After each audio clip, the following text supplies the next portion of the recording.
Hello to everyone. In this video I'm going to show you how to use MiniText component.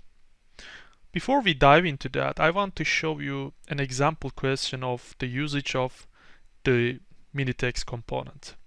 When you need an options like a data table with rows and the columns, you may want to use MiniText. For example, these headers are created with MiniText.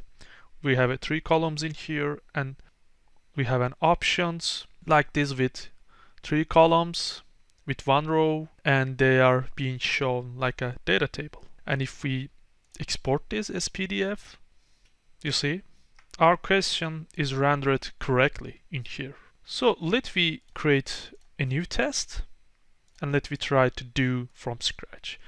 I will just write some dummy text to here, for example, blah blah blah blah blah, like this. And I will create a new row to here, and I will create my mini text. For example, I will say A, and I will make it a bold and with the underline. For example, we had our A header. And if I press 3 dot option button in here, I can add another mini text. I can say B. So we have our other header, and we have 1 row and the 2 column. And I will add another column to the right, and I will add new mini text. I will say C. Okay, something like this. And then for the options here, I will need a new row with 3 mini text. Okay, something like this. And I will say, for example, 12, 13, and 14, like this.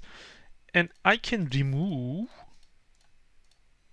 the options, and I can copy the options to not create everything from scratch. You see, I will just need to change my answers.